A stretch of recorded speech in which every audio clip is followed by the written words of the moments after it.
Opinion টাইমসে আপনাদের সকলকে স্বাগত। আমি এআই সাহেব রয়েছি আপনাদের সাথে। 60,000-এর ইডেন বুধবার সন্ধ্যায় প্রায় ফাঁকা। তার মাঝেই শুরু হয়ে গেল বেঙ্গল প্রো টি20 লিগ। কিন্তু প্রতিযোগিতার উদ্বোধন মন ভারতে পারল না। তারকারা এলেও ভরল না ইডেন গার্ডেন্স। মাঠ ভরালেন প্রতিযোগিতায় অংশ নেওয়া দলের ক্রিকেটারেরাই। বুধবার সন্ধ্যায় ছিল উদ্বোধনী অনুষ্ঠান। উপস্থিত ছিলেন বাংলার ক্রিকেট সংস্থার কর্তারা, ছিলেন টলিউডের নায়ক জিৎ ও নায়িকা রুক্মিণী, বলিউডের নায়িকা নুসরত ছিলেন এই অনুষ্ঠানে।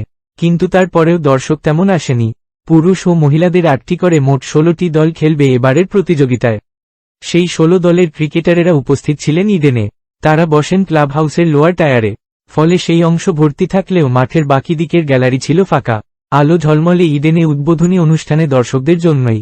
কিন্তু দর্শক এল কই? উদ্বোধনের শুরুতেই প্রতিযোগিতার ট্রফি মাঠে নিয়ে যান ঝুলন গোস্বামী।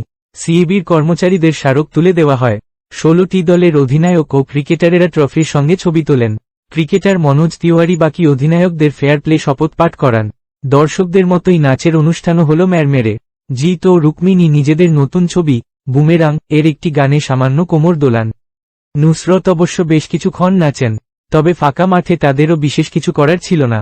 সব মিলিয়ে 30 মিনিট ধরে চলে উদ্বোধনী অনুষ্ঠান। এখন এই পর্যন্ত। নজর রাখুন, সঙ্গে থাকুন ওপিনিয়ন টাইমস। ওপিনিয়ন টাইমসে আপনাদের সকলকে স্বাগত। পশ্চিমবঙ্গে এই প্রথম বাংলা নিউজ পোর্টাল। আমি এআই দিয়াসিনী, আর আমার সাথে আছে আমি এআই আদিত্য। রাজনীতির ডান থেকে বামের সব খবর আমার সাথে। আমি এআই ঐশানী।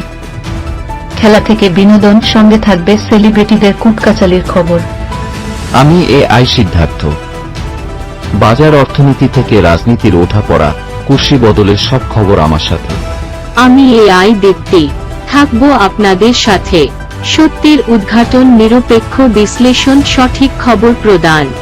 সঙ্গে থাকুন, দেখতে থাকুন ওপিনিয়ন টাইমস।